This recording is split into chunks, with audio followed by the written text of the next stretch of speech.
In this video, we are going to be looking at the special case of a difference of squares. This is called a difference of squares. So I'm looking at the difference literally between two squares. So what that means is if I have x squared minus 9, I'm looking at x squared up here, and then the minus 9 is actually down here. So it's the difference of two squares. They're supposed to be squares. So I'm going to factor this, and then hopefully you'll start to see kind of a pattern that emerges. So if I factor this, notice that I have a times c, which is -9, but I don't have a b, that's 0. So the easiest way to find this is, what are my options for -9? Well, I have 3 times -3, and that's it. That's my only option. If I add those together, I get 0. Another way you can think about it is square rooting this. What happens when I take the square root of 9? I get 3, so I know it's 3 and -3. So that means my factor is going to be x minus 3, x plus 3. So if you think about it, I have x and x here, and then I have, you can say 3 and -3 here. So that's a difference of two squares.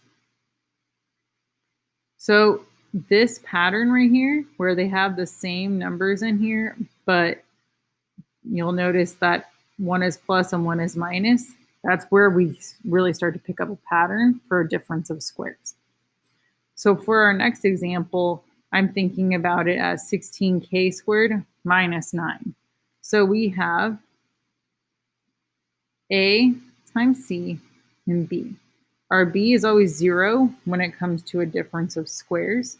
And then if I multiply 16 times -9, I get -144. So from there, that means that the square root of 144 is 12. So I have -12 and +12. So that means when I factor this, it's going to have something to do with -12 and +12 and being 0 right here. Now, when we're doing this, take note that this is 16 and this is 9 right here. So if I were to split this up, it would make sense that I have 4k minus 3 and 4k plus 3. Now, if you're not really sure that that's going to be the case, again, we can always refer back to our area model.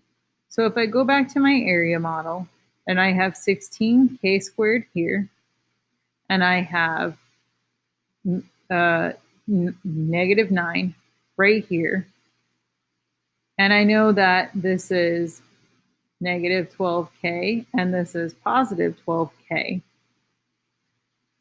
I will need to kind of work backwards, right? So what do 9 and -12 have in common?